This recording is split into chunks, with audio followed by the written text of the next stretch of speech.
Hey everyone, welcome to Ask Me Monday number 36. I'm Vickie Howell.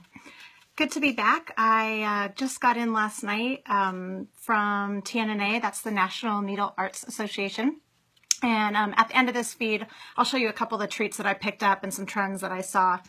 But this show was actually in Washington, D.C.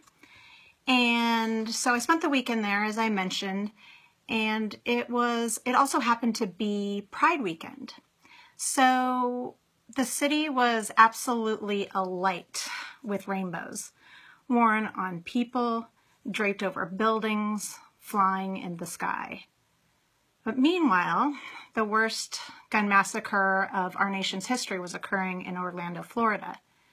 And each bullet killing or wounding over 100 of our fellow citizens, also aimed at splintering the reflection of light that creates that rainbow symbol.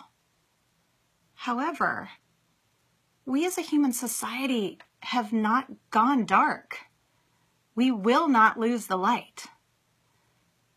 And I just wanted to take a moment to just say that my whole heart goes out to the people of Orlando, to the family members of those slain, and to the LGBT community. I think that everything that needs to be said about these acts of hate and terror and gun violence really already has been. As long as we as people, members of the same human community, use any belief system or any religion as license to be vile towards one another, then we won't be able to evolve as a society. We will remain stuck in a holding pattern of hate, in an endless loop of fear, dread, and violence. But I believe that we're better than this. I believe that we have a capacity to love that far exceeds our capacity to hate. So why am I bringing this to this forum? What does it mean for the craft community? Well, I also believe that creative people swell with the ability to make good. We can make positivity. We can make gestures of love. And through our craft, we can make our voices sing to reach the highest rainbow. So today, for my small part on this humble feed, we're going to knit rainbow hearts. Because we as makers feel better when our hands are creating. So create little spots of happiness. Do it for yourself, or make some or one for others, but do it as a gesture of goodwill, and just be kind. Be kind to one another. All right, I'm going to show you how to make these really simple little hearts. In a perfect world, I would have been able to come home and design something new, but there just wasn't the time. So this is actually just a take on a very old pattern of mine. It was originally the Love Rocks free pattern of the month from like 10 years ago.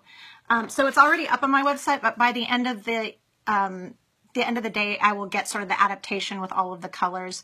You can use any size needle with any yarn, just in rainbow colors, because why not? Why not just hand a little heart to somebody? It's a small gesture, but all big change is made with a few small gestures. So I'm going to show you how to get started and just what it means to make something mitered. All it is a strip, but with a series of decreases down the center, it ends up folding in on itself, and that creates this little heart. And so I'm going to show you how to do those decreases now. So I got to do that usual flipperoonie that doesn't always go very well. So we're going to do that. So bear with me for a second while I get set up, and I'm going to show you what I mean. Okay. All right, so let me make sure you have enough light. I think we're doing okay. I've got my yarn here. This happens to be just my cottonish yarn, but that's because that's what I had in rainbow colors on hand. You could use whatever you want. I double stranded for this, but if you were using a worsted weight with size 8 needles, you wouldn't need a double strand. Or like I said, you want bigger hearts, then use bigger needles and bigger yarn. All right, so for this pattern, you're going to cast on 20 stitches, but you're going to put a marker in the center of them, so after 10 stitches. So you're going to take your first color, which is red, and you are going to knit to 2 stitches before the center marker.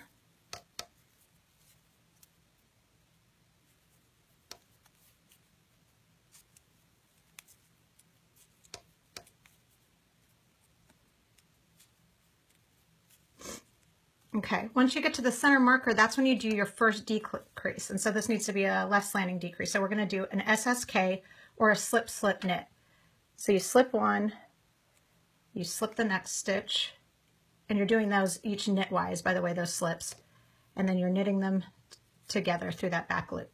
So now you get to your marker, you slip that marker over, and now you're going to do the opposite slanting decrease. So that would be a K2 together. So knit 2 together.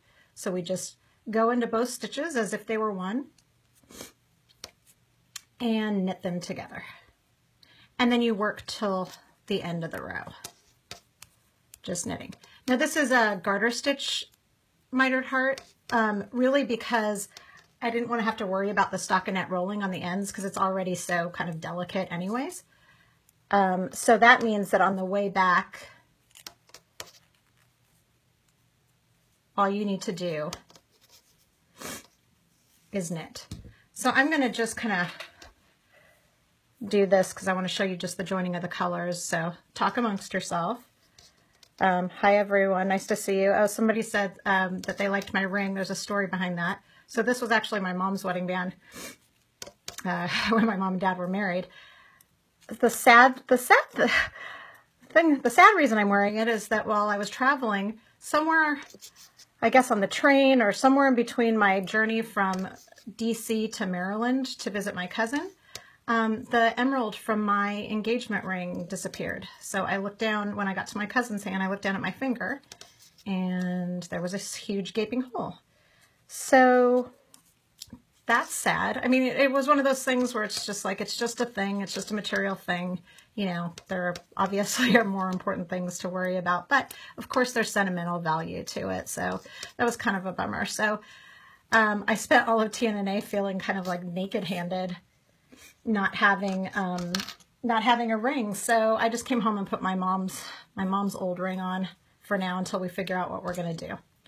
Okay, so I worked all the way back and now it's time to add a new color. So to do that, I'm going to, insert the needle, and I just lay the yarn over the needle and then knit it. And then if you're feeling fancy, because there are kind of a lot of ends that are going to be occurring since we're only doing, 2x2 stripes, you can knit in the ends at the same time.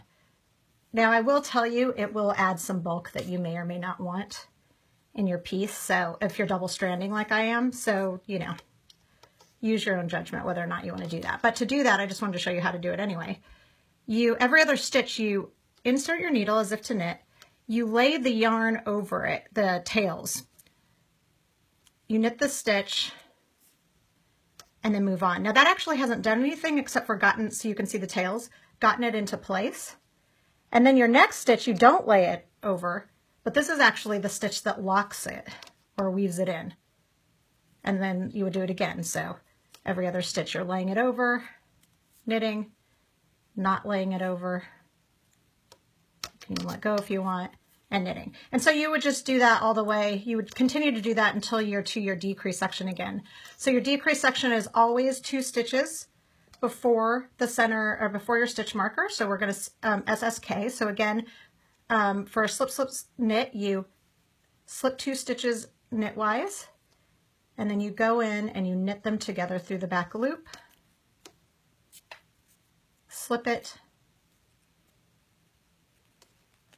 knit 2 together, and then just continue to the end. And that's all that you do for the entire project until you get, do a little flip around. Okay, sorry, there was a little technical error there. So until you get to the end, to the very last round, row, which will be row 10.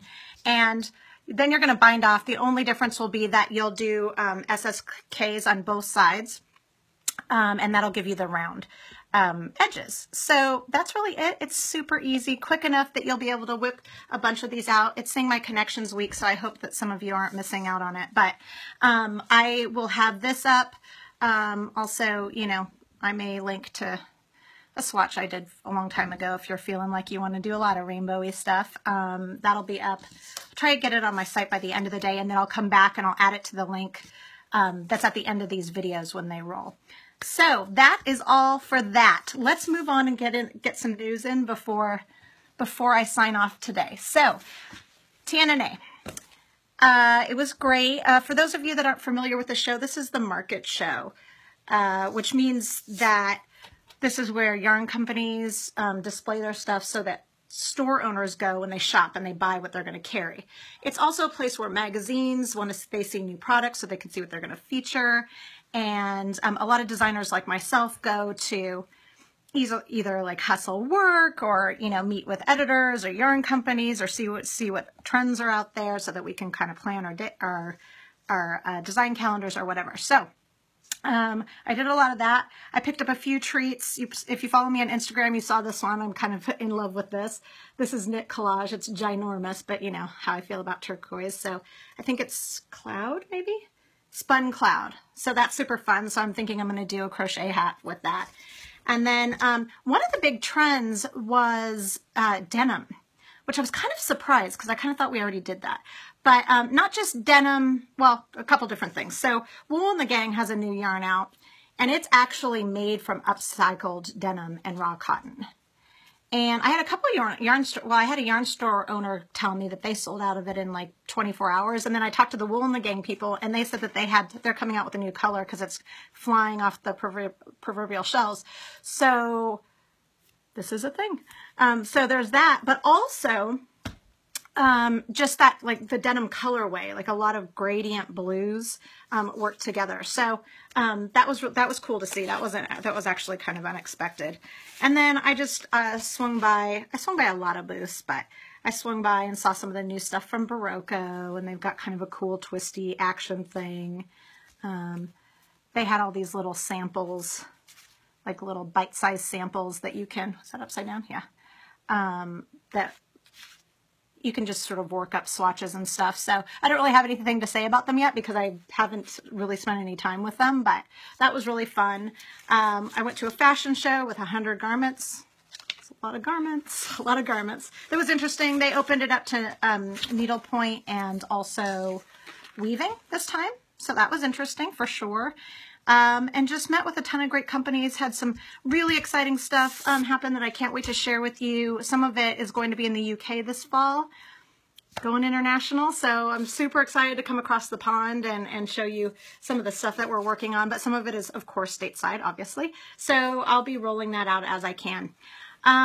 This week, podcast, Craftish, Elizabeth McQueen. If you do not know her, look her up. She is a singer and a radio DJ, and she is delightful. She's going to be a guest, and we talk about what it's like to share a stage and do a duet with Mr. Willie Nelson, about her project where she had images of Prince sort of shown on her, projected onto her as she sang in her electropop band, about what it's like raising kids while your husband's still in a touring band, and so you have to juggle it and still be creative and still work for public radio. And it's just a really great conversation about how, as a creative person, you make it all work. And she's just delightful. So that'll go live tomorrow. And then, so over the summer, because of the craziness for preparing for fall, and also just, you know, summer, my kids are out of school, there'll be a couple weeks that I take off, you know, just for work and family. And next week will be one of those weeks. So I have some major deadlines I have to work on. So I will not be here next Monday, but I will be back here on the 27th. Wait, is that right? No. Yeah, I'll be back here on the 27th, and I'm teaming up with Makers. It's not normally scheduled, but we're going to be doing a little like quickie tutorial on shibori dyeing, which I've never done, and I'm really looking forward to. It can be applied to fabric or to yarn or whatever it is that like floats your creative boat. So I'm really looking forward to that. And I think that's really it for this week. Thank you so much for spending the time with me. Oh, and I just realized I said I would answer questions and I didn't. But it doesn't look like there's anything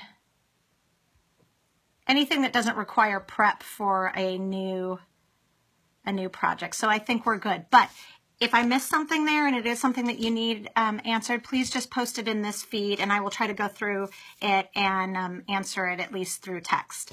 Thank you as always, and I will see you in a couple weeks. Please make something nice for someone. All right, bye.